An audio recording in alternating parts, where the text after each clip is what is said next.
I will call to order the Finance Committee of May 9th, 2023 at 6 p.m. First order of business, approval of minutes. Do I have a motion to approve draft minutes of the April 25th, 2023 Finance Committee meeting? I move approval. All right. Motion made by Alder Gerhardt. Discussion. Hearing none, I'll place the motion before us to a vote. Those in favor signify by saying aye. Aye. Aye. Ayes have it. Motion carries. Moving on to item 3, public appearances, non-agenda items. And we have no one registered online or in chambers. Moving on. Excuse me. Item 4, Finance Director Report. I will turn this portion of the agenda over to Misty Dodge. Thank you. So included in the packet are 3 reports tonight, and then I do have a couple other items to share at the end of that. So in the packet is the February Treasurer's Report. At that point, the tax account you will see has been settled with the overlying jurisdictions as well as with us. So our checking account was pretty high as of the end of February. Because of property tax funding, we get a lot of money at the beginning of the year, and then we spend it throughout the year. We get another big chunk in August, and then we spend it down through the year. So everything's going really as expected. The March Treasurer's Report is in there as well. Again, nothing too surprising. We've had some CDs mature, and we're doing some reinvesting in that, but it really hasn't been anything too overwhelming. The biggest thing that we've noticed, though, is that interest rates are starting to go up, as I'm sure you've seen on your personal accounts as well. You know, the city used to be making 0.1%, and now we're making 4%, as an example. So interest revenue is definitely increasing, which is good to see from that side of it. The other report that's in there is the ARPA project expenditure report. This was required to be filed with the Treasury Department as of March 31st. So it shows how much of that $3.2 million in ARPA money that we got, how much of it has been obligated and how much of it has been spent. So in total of that 3.2, we have obligated, meaning we've signed contracts or have paid for about $850,000 of it. So we do have a plan for the full amount of the money, but we just haven't signed contracts for all of it at this point, having just gone through the most recent investment plan update. I'll mention there was some chatter at the federal level about the legislature clawing back any money that hasn't been obligated from the ARPA funds. My professional association doesn't think there's any legs to that approach, but it is a good chance for all of us to just make sure it's clear that while we haven't obligated the money yet, we do have a plan for it, and we're just working our way through our public process to make sure we do it the right way. So those 3 reports are in there. I'll pause for a moment if there's questions, and then I do have a couple other small things. Okay. Shared revenue proposal at the state level. So there's this great conversation happening right now at the state level about how local governments are funded, primarily through that shared revenue piece. So the governor's budget included about $2 million more that would come to the city of Fitchburg. The GOP has released their proposal in the last week or so. Fitchburg will get an additional $500,000 under that proposal. We obviously have to see what is finally approved and whether or not it's signed by the governor and how this all works out. But $500,000 will definitely help the city maintain our status quo operations. I won't say that it will solve all of our funding issues. We probably still have to have conversations about referendums and things like that for any growth that we have, any additional services. But the $500,000 will definitely help make sure our budget can stay balanced for status quo. So that's been a good thing to see. And kudos to the league in particular, who has done a lot of lobbying on behalf of all the municipalities. The $500,000, is that what the Republican legislature is offering in their proposed budget? And the governor's offering the 2.2? Or is it 500,000 on top of the 2 point? Nope, this would be a replacement. So the governor kind of released what his budget was. The GOP has said, no, here's our proposal. Again, nothing has been approved at this point. These are just all proposals. So we'll see where it actually shakes out. But the 500 would replace the amount that the governor had initially identified in his budget. So the governor's proposal is significantly more than what the Republican legislature is offering. Okay, correct. Very good, thank you. It's still an amazing conversation that's happening, though. I mean, Right. our funding system has been broken for decades, and the fact that we're even able to have this serious conversation, and not only is it more funding for us, but they're going to tie it to sales tax, which means that this funding source will be sustainable because it's tied to a specific funding source, and it will also be growing. You know, as our economy grows and things cost more money, sales tax, because it's a percentage, will be more, and so we'll be able to tap into a little bit of that growth as well through this program, if it gets approved. So I don't want to get too excited about it because, you know, everything is devil's in the details, but it's good news for municipalities. Sure. Alder Gerhart, you had a question. Thanks. So is this in addition to the other shared revenue, or is this like a separate, is this like on top of the shared revenue we already get? Exactly. Like 650,000 or? So it's about 500,000. 500,000, okay. Yep, so it's a supplemental payment, an additional payment on top of what we're currently getting. Okay, and that, so how is that, is there any discussion about tying that to sales tax, or is that going to remain stagnant? So it's those two pieces that would both be tied. So Okay. all of the money that we get, because we get money from the state for a variety of different things, all of those different pots of money under the current proposal would be tied to sales tax. The other pots would kind of stay the same, those formulas would stay the same, and all of that growth would go towards the original shared revenue formula and the supplemental payment that we're talking about now for shared revenue. So those are the only two pieces that are growing, even though it's all part of that same pot. Okay, but it's been stagnant for more than a decade, right? So, It even dropped a while ago. Yeah, Okay. it's pretty incredible how that has changed. awesome. Do you know under either proposal, is it a one-time offer under a particular budget, or is it the thought going forward, or that's hard to say? No, the good news is this is ongoing. So Okay. it would be an additional supplemental payment, and then we expect that payment to continue to grow as sales tax collections grow. Okay, very good. Yep. The motto that the league always shared with us is more sustainable and growing. So while the formula will be far from perfect for everybody, you can't make everybody happy in their individual situations, it is more, it's sustainable, and it's growing. So that's a big win for us. Very good. Additional questions or discussion? I actually have a couple other items. No, I'm no, sorry. on that subject. Yep, that was Go my ahead, go ahead.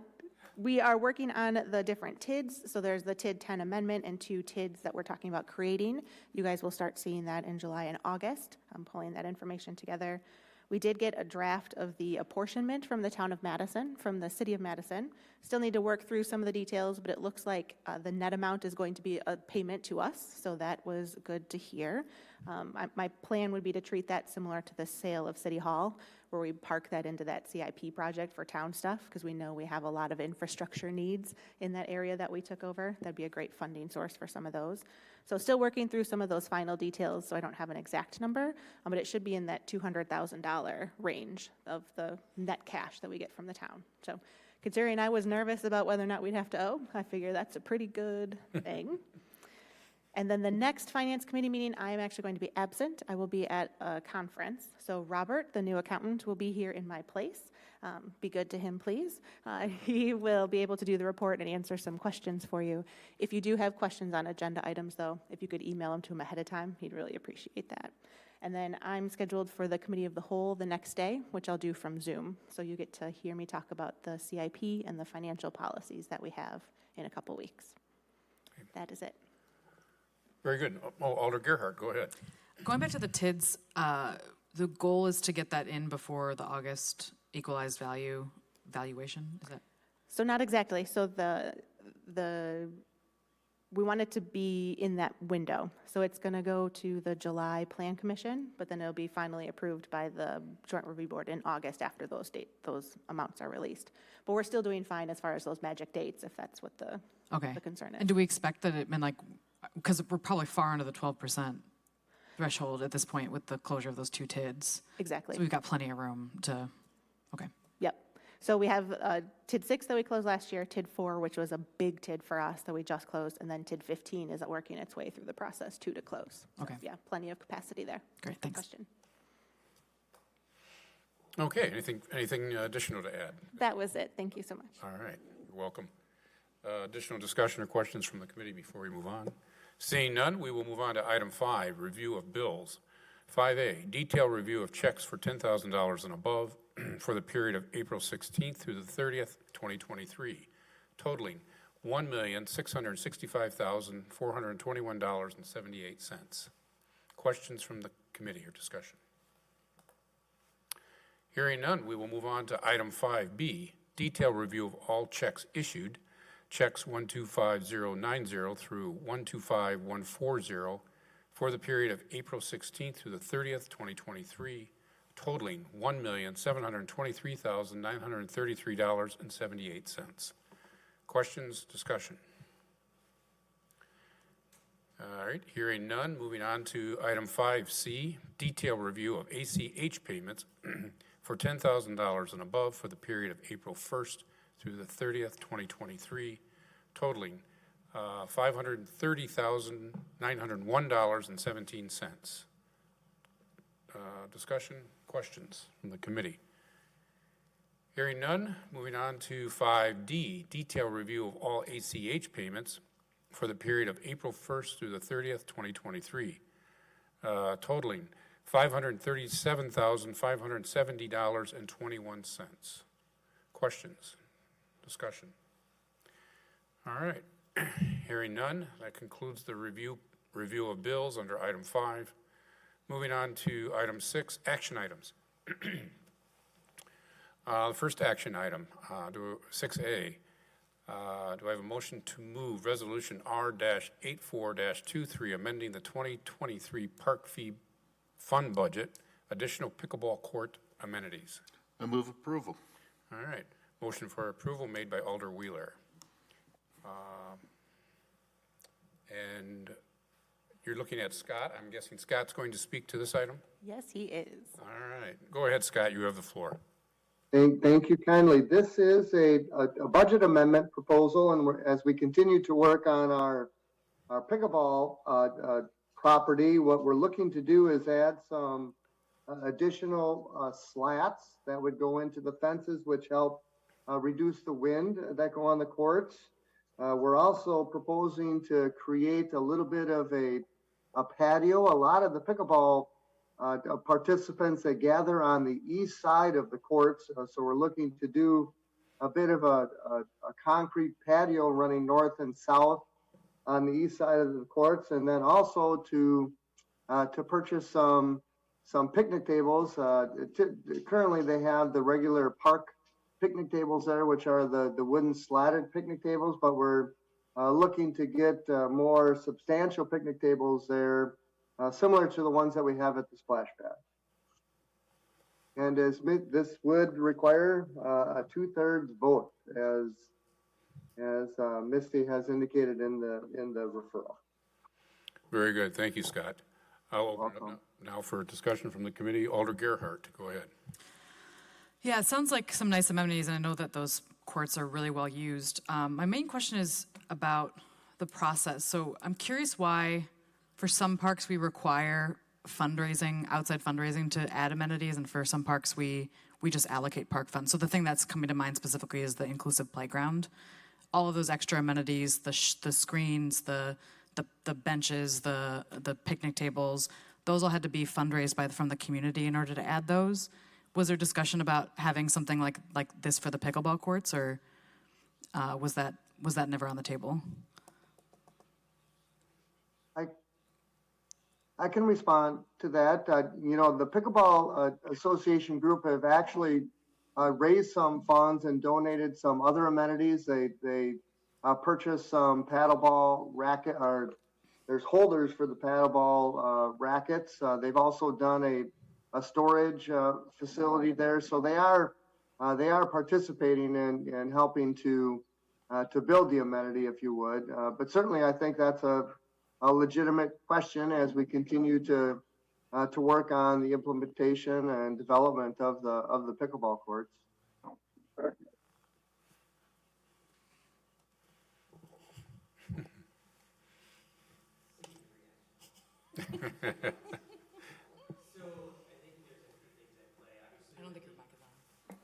Thank you for the reminder. You'd think by now I would know that.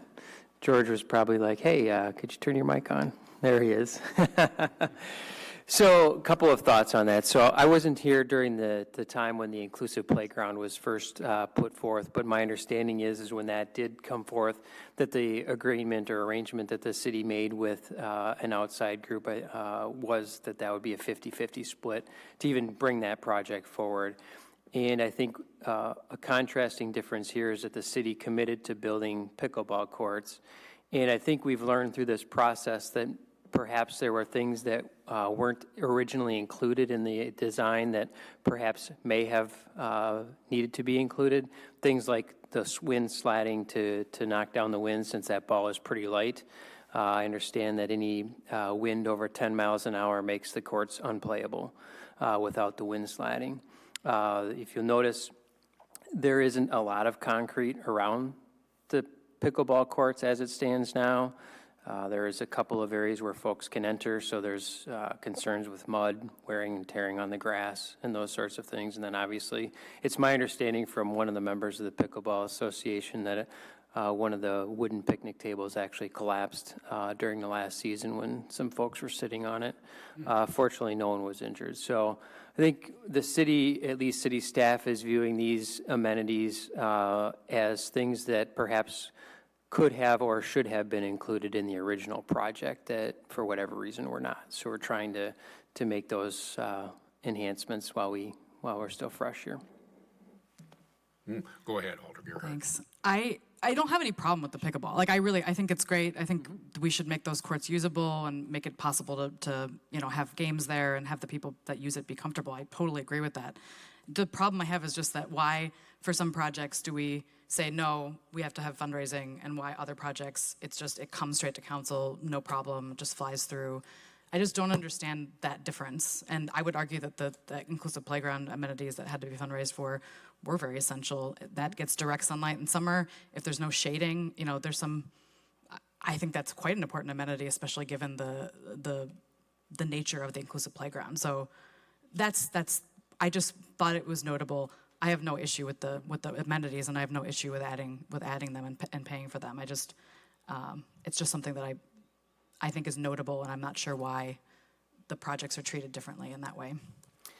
Yeah, I think originally, the council at the time kind of set the tone for how that inclusive playground was going to begin, right? So obviously that's been 5-6 years ago. So I don't know what the tenor was at that time that led to that ultimate path forward with the inclusive playground. And Scott, correct me if I'm wrong, but I think that some of those shade structures, or the shade structure that was most recently added, or will be this year down at the inclusive playground, there was still some perhaps money that had been left over from the fundraising campaign. Is that correct, or am I mistaken on that? Yep, they still had some dollars available to continue with those improvements. Yeah. Okay, thank you. Mm-hmm. All right, very good. Any additional questions or discussion? Hearing none, I'll place the motion before us to a vote. Those in favor signify by saying aye. Aye. Ayes have it, motion carries. Moving on to action item 6B. Do I have a motion to move resolution R-85-23, amending the 2023 technology fund budget? This is consulting services. I move approval. All right, we have a motion for approval made by Alder Gerhart, and I see Terry online. And Terry, I believe you're going to speak to this item? Yes, sir. Very good. So what we found is we have some back-end systems that are running on older versions of Windows. For example, our on-base system, that is running on an older version, which will be deemed end of life by Microsoft in October, which means there will be no more security patches or anything like that that Microsoft will develop for those systems. So we need to get that software on a newer version of Windows, as well as there's a infrastructure piece that also is on that same version of Windows that needs to be moved, and we don't have the skill sets on our team to be able to move them on our own, so we need some assistance. Fortunately, we did realize some cost savings from our other equipment budget, and Misty indicated that the fees for, I believe it was the disability insurance was waived this year, so we would be using that as well for this budget amendment. Very good. Thank you. Thank you, Terry. Questions? I'll open it up for questions from the committee. No, seeing none. I'll place the motion before us then to a vote. Those in favor signify by saying aye. Aye. Aye. Ayes have it. Motion carries. Thank you, Terry. Thank you. We will move on to action item 6C. Do I have a motion to move resolution R-89-23, accepting professional services proposal for McKee Farms Park tennis courts? I move approval. All right. Alder Wheeler has motion for approval. I'm guessing, Scott, you will speak to this item as well, this resolution? I can, yep. Please. Yes, this is, as we continue to work on the update of the tennis courts at McKee Farms Park, what we did do is we did put a request, a public request for professional services to help us with this project. We did receive one qualified proposer, and then did ask for a proposal from them, and the proposal came from Fred Copeland Tennis and Sports Surfacing LLC for a cost of $40,600. And the services that would be provided in this contract is there's some boundary surveys and topographical surveys that need to be done, along with design services and construction administration for the redoing of the tennis courts at McKee. Okay, very good. Thank you, Scott. I'll open it up for discussion from the committee. Questions, discussion? Alder Gerhart. Thanks. Scott, do we know if there's any possibility of just resurfacing, or do we have to, is it a complete tear out of the tennis court? It is a complete tear out, and actually what we did do is we had Fred Copeland, he actually did an assessment of the tennis courts and provided 4 different options on what we could potentially do in order to mitigate the problem, if you would, the maintenance.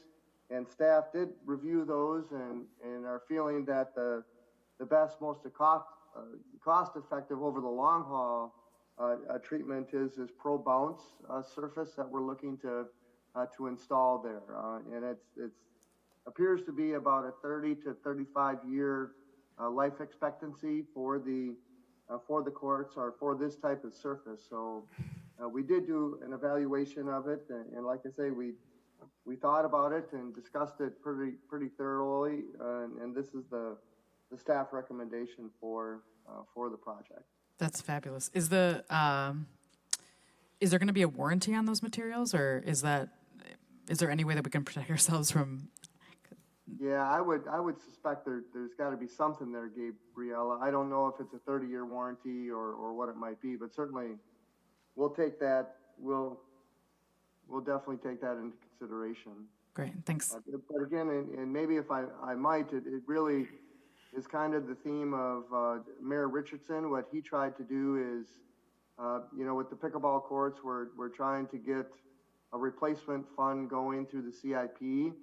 And that'll be replaced, if I recall, in 2046, but we're trying to allocate dollars annually in order to create that fund. So when it's time to replace them, we would have the dollars, and we would do the same thing with the tennis courts at McKee. What is the current age of the tennis court? I'm sure it says it in the packet somewhere, but do you know off the top of your head, Scott? It's about 20 years. And that, if I recall, we probably, typically what you'll do to maintain a tennis court over, 4 or 5 years is you'll come in and you'll fill in all the cracks. You put a couple leveling courses on to try and eliminate bird baths and those kinds of things, and then you repaint the courts. And they say after you do that 2 or 3 times, it's time to go to the next step of basically replacing the courts.